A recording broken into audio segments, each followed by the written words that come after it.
আসসালামু আলাইকুম প্রিয় ভিউয়ার্স, আজকে আপনাদেরকে আবার স্বাগতম নতুন আরেকটি ভিডিওতে।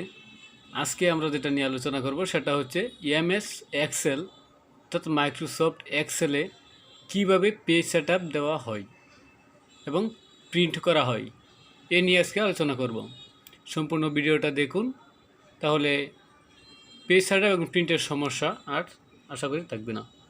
তাহলে আমরা সরাসরি চলে যাচ্ছি এমএস এক্সেলে। প্রথমে আমরা কম্পিউটারে রাইট বাটন ক্লিক করব।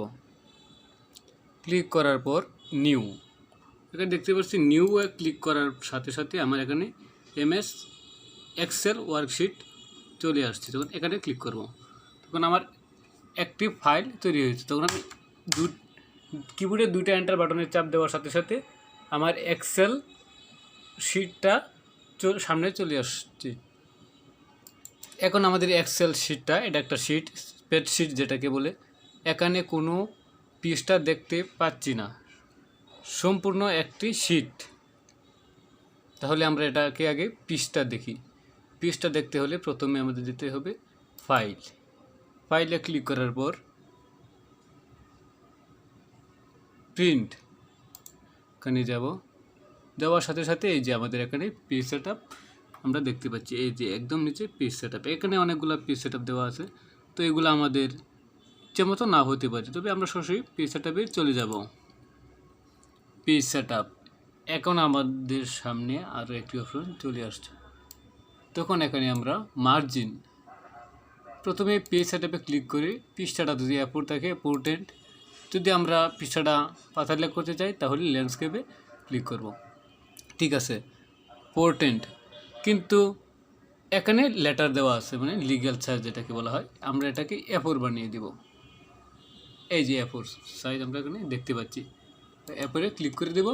ওকে, ওকে দেওয়ার সাথে সাথে আমরা একটি পৃষ্ঠা চলে আসছে সামনে। এখন আমরা এখানে পৃষ্ঠা দেখতে পাচ্ছি। যেমন আমি আমার মনিটর যদি ডিসপ্লে ছোটো করি, তাহলে এই যে আমরা দেখতে পাবো মাঝখানে একটা দাগ আসছে। এটা আমরা পৃষ্ঠা ছোটো করার সাথে সাথে আমরা দেখতে পাচ্ছি যে এখানে পৃষ্ঠা, অর্থাৎ পৃষ্ঠা আকারে সাজানো হয়েছে। কিন্তু এখন এটা আমরা বড় করলে দেখতে পারবো কীভাবে কাজ করব, কিন্তু আমাদের এখানে কোনো মার্জিন দেখা যাচ্ছে না। এখন আমরা এখানে দেখব কিভাবে পৃষ্ঠার মার্জিন দেখা হয়। তো আমাদের যতগুলা ঘর প্রয়োজন, তো আমি এভাবে ক্লিক করে একটা পৃষ্ঠা যতটুকু মাপ আমি ঠিক ততটুকু নিলাম, বা ধীরে ধীরেও নিতে পারেন। তখন আমি এখানে রাইট বাটন ক্লিক করব। রাইট বাটন ক্লিক করার সাথে সাথে ফরম্যাট সেল, এখানে ক্লিক করব।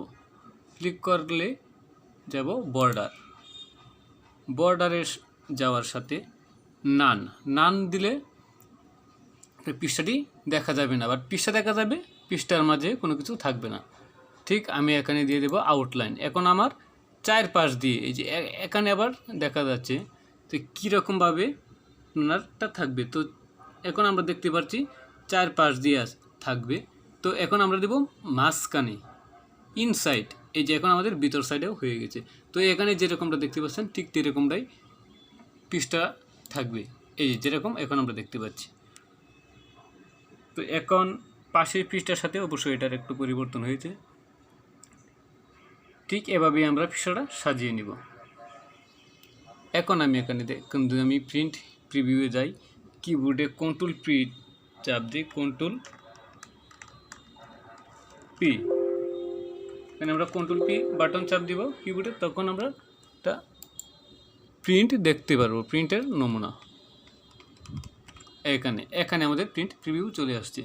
তো ঠিক আমরা সুন্দর করে এ4 পৃষ্ঠাটা সাজিয়ে দিতে পারছি। এখন আমরা যাব পেজ সেটআপে, ফাইল, প্রিন্ট, এই যে পেজ সেটআপ। এখন আমরা এখানে দেখতে পাচ্ছি এই যে মার্জিনে ক্লিক করার সাথে সাথে এখন আমাদের সামনে পুরো পৃষ্ঠার মাপটি চলে আসলো। তো আমাদের এখানে দেওয়া আছে 0.75, আমরা এটাকে কমিয়ে দেব, তো 0.25 দিয়ে দিলাম।